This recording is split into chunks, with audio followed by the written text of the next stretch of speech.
Yo, what's up guys, Grim here, and in today's video I'm going to take you through my second build here. It's very early days, but I figured I'd give you guys the inside scoop, talk about a few of the challenges I'm having with the build, and you know, people like the last build video, so I thought I'd give you guys my thoughts on how things are progressing. So I'm a little bit under the weather, so sorry for the croakiness, but without further ado, let's get into it. So as you can see here in the background, we did actually in fact go with Stormbrand.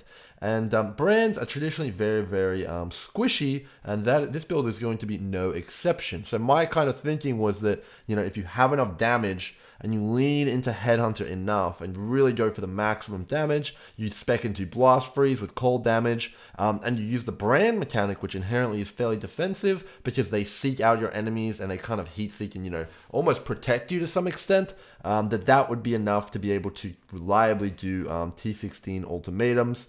I don't think this character is going to be very good for inscribed ultimatums, and I certainly don't think it's the best build overall for the league, but I think it is a pretty good one to, you know, I was just looking for something to get my Headhunter to work with, and, you know, I think this is a fairly good option, you know, which isn't insanely expensive by most insane build standards.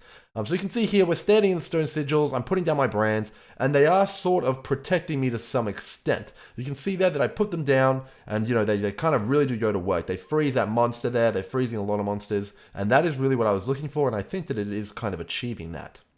In addition to that, we also are using the Impulsor Storm Secret kind of combo here with cold conduction. Currently, I'm really not too impressed with this. It is absolutely something that I want to, you know, keep working on, but it's nothing like Legacy Explode. It doesn't really give you those satisfying kind of explosions. It's kind of like, and you know, maybe it kills one or two extra mobs. So it's really kind of like whatever right now. I'm going to have to figure out a way to really scale that a little bit better. But yeah, the reason Stormbrand is perhaps a little bit more powerful than you may think is it actually has incredibly strong bossing. It's an extremely squishy character, but it actually, you know, is very mechanically powerful for bosses. You can put your brands on there and they will literally fixate on that target until it is dead. So you can kind of put them on there, run away, literally off the screen, and it'll continually hit them with millions of DPS. This is most powerful bossing mechanic in the game, in my opinion. When you compare it to something like minions, they can die, you know, they don't do damage off the screen, brands do, they cannot die, and they will just sit there and continually smash the boss over and over again. They also heat seek, so after one mob's dead, they go to the next one, so it's really strong. Brands are very powerful, and I'm a really big fan of them. So the overall playstyle, though, is going to be something similar to like BV. You kind of run, cast. You don't have to aim it at all. We'll jump in game and I'll kind of give you guys an idea of what I mean. So you run, you know, run, cast. Now, one of the big problems I've been having with Stormbrand, without having all my stacks up, you know, elusive, you know, Headhunter stacks and all stuff like that, is that the cast speed is it's just awful. Now, right now, I don't have any sort of like cast speed on my tree.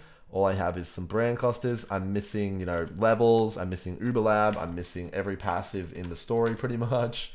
If I do passive, you'll see what I mean. See pretty much every passive. So the character is far from complete, but I wanted to talk about a few things that you may want to consider when building a Stormbrand character, because it is still very much under construction.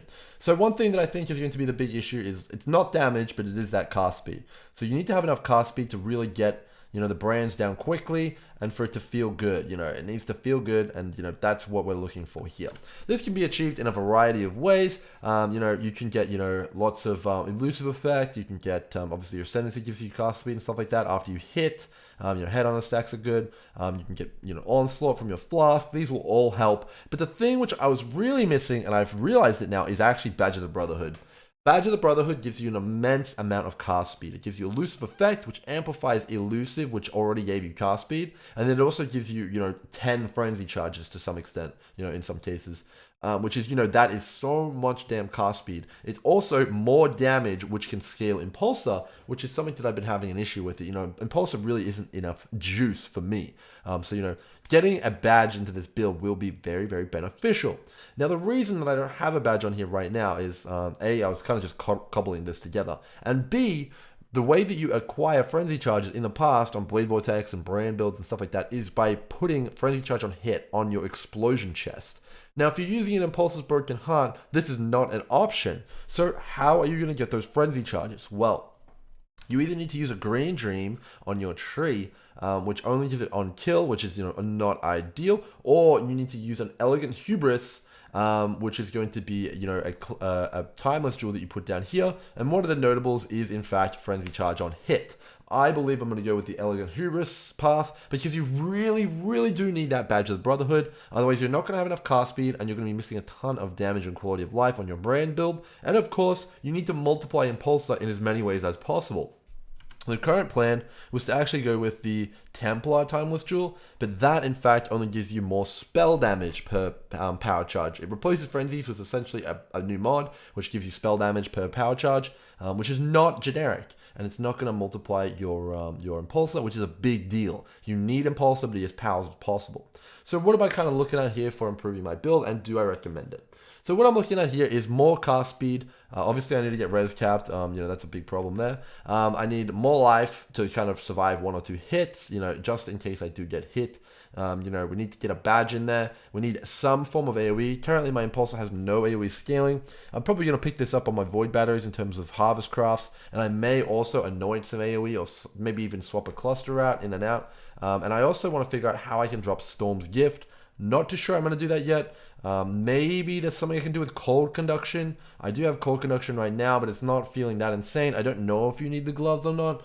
We're going to have to kind of experiment with that, but we'll see how it goes. I'm not sure that these are that good, but, I'm not entirely sure. So I'm going to have to do some experimenting.